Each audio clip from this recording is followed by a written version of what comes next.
Welcome back po sa Panahon TV. Sa puntong ito, balikan lang po natin kung ano nga ba yung mga dapat nating asahan sa lagay ng ating panahon sa mga susunod na oras. Ayon po sa Pag-asa, patuloy po sa pag-iral itong easterlies na makakaapekto partikular na sa may eastern section ng Southern Luzon, Visayas at sa may Mindanao. At yung ridge naman po natin ng high pressure area, makakaapekto po yan. Dito po yan sa northern, ganun din po sa may Central Luzon. At dahil nga po sa dalawang weather systems na ito na easterlies at yung ridge ng high pressure area, inaasahan po natin ang maaliwalas sa panahon sa halos buong bahagi po yan ng ating bansa. Magkakaroon po tayo ng bahagyang hanggang sa maulap na kalangitan, pero syempre katulad po ng natalakay natin kanina, kapag po mainit po ang ating panahon, meron pa rin po chances ng pagkakaroon ng mga kaulapan at yung mga kaulapan na yan na maaring magdulot naman ng mga pag-ulan o pagkidlat, pagkulog sa mga areas na matatapatan nito. Kaya syempre magbaon pa rin po kayo ng payong kung kayo po ay lalabas ng inyong mga bahay.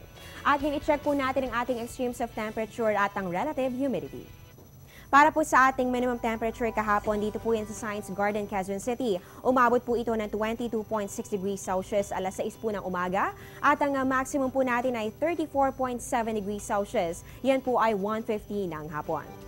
At para naman sa ating relative humidity, ang minimum po ay umabot ng 55%, 1:50 p.m. po yan, at ang maximum natin umabot naman yan ng 92%, alas 6 po yan ng umaga.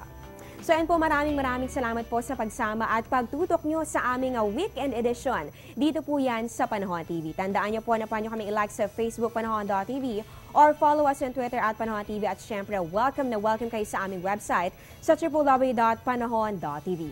Abangan niyo po kami bukas, Panahon TV Monday edition, alas 5 po ulit yan ng umaga. Dito pa rin yan sa Telebisyon ng Bayan. Live mula sa Pag-asa Weather and Forecasting Center, ito po ang Panahon TV kung saan walang pinipiling panahon ang pagbibigay impormasyon. Ako po ang inyong weather lover, Amor La Rosa, na nagsasabing ang taong handa at may naon, kayang lagpasan ang hamon ng panahon. Good morning and have a blessed Sunday po sa inyong lahat. Ang programang ito ay hatid sa inyo ng Air 21. Sagot ko, padala mo!